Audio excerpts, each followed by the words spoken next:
She promised a revolution. She deceived the generals, the billionaires, and the whole of America. This is the story of the fall of Elizabeth Holmes.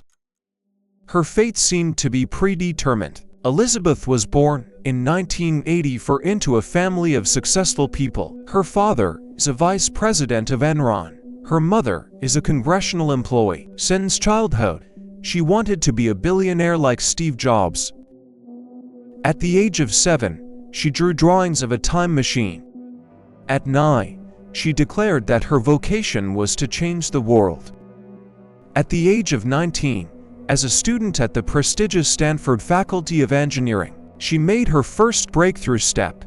She dropped out of school. The reason? To start a company that will revolutionize medicine. She borrowed her father's name, Theranos, from the words therapy and diagnosis. Her idea sounded like science fiction. One tiny drop of blood from a finger, hundreds of accurate tests, instant results, and a ridiculously low price.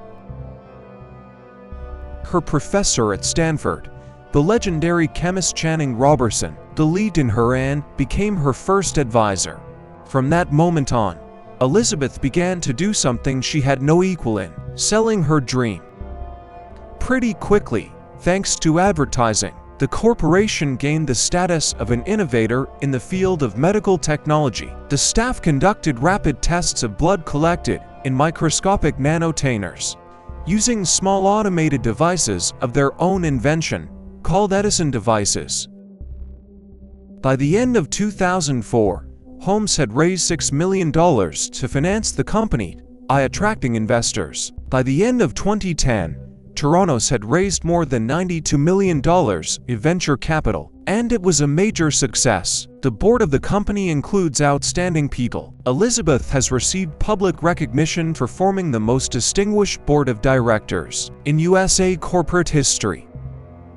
The next step of the American woman was the initiative to conclude contracts with online sales organizations. This was followed by the announcement of the placement of blood collection centers in Walgreens pharmacies.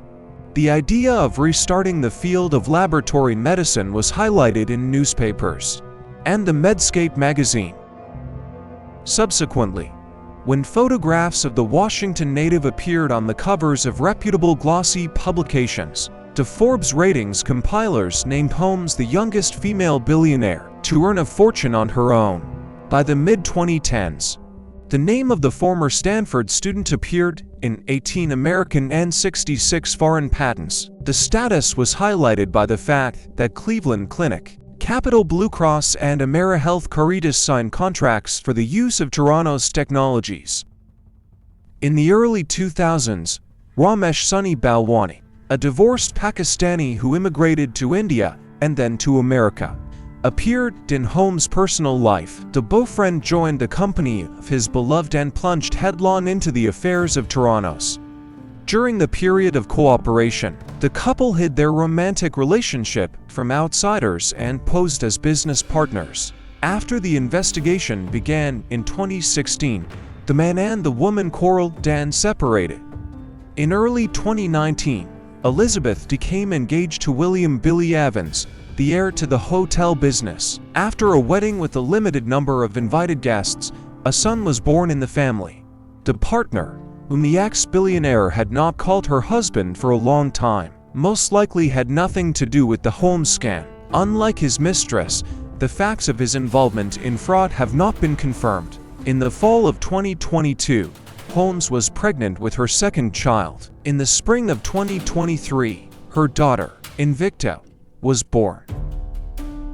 In mid-2015, clouds began to gather over the company. Media reports claimed that the inventions were producing erroneous results, leading employees to use standard technologies instead of the advertised Edison blood testing machines.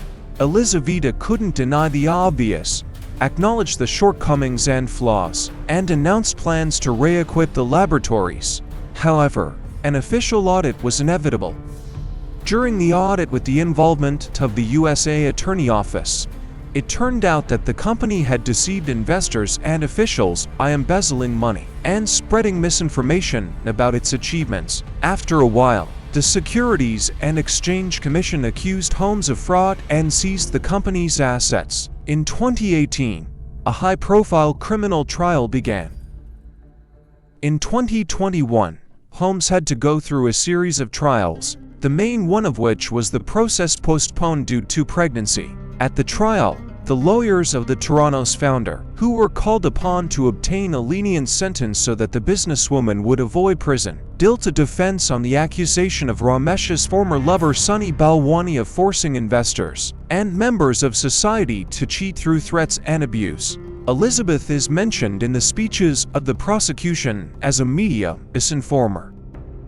In early January 2022, it became known that the jury found Holmes guilty on 4 of the 11 counts, considering that she had indeed conspired to defraud investors and engage in fraud. The defense of the businesswoman asked the court to limit the punishment for her client to 1.5 years of house arrest.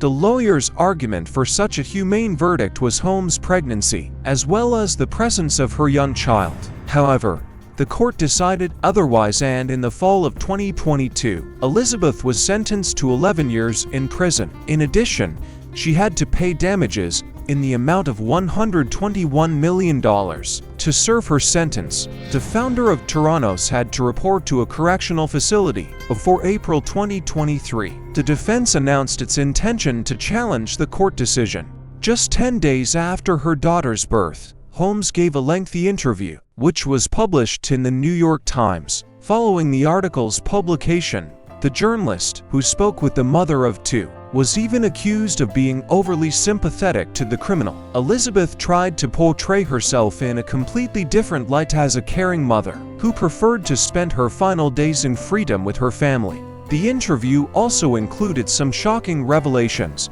According to her, she was sexually abused as a child. This tragic situation allegedly influenced her career path. Elizabeth's place of detention is located near the state of Texas. This is a correctional institution for women, where they serve their sentences under nonviolent articles. Actually, the conditions of stay here turned out to be quite loyal. For example, the Holmes family had the right to visit her on holidays and weekends, and a children's room was equipped for children. It soon became known that the term of stay of the Theranos founder was reduced to 9 years and 6 months. Her release date is currently December 2032. Who was Elizabeth Holmes? A pathological liar, willing to do anything for money, or a sincere, misguided visionary who believed so much in her dream that she lost sight of reality? Her story is a warning. When the desire to change the world collides with hubris, the result can be disastrous. What do you think? Write in the comments. Is she an evil genius or a tragic victim of her own ambition? And subscribe to the channel. Ahead are the stories of other people who changed the world at the cost of lies.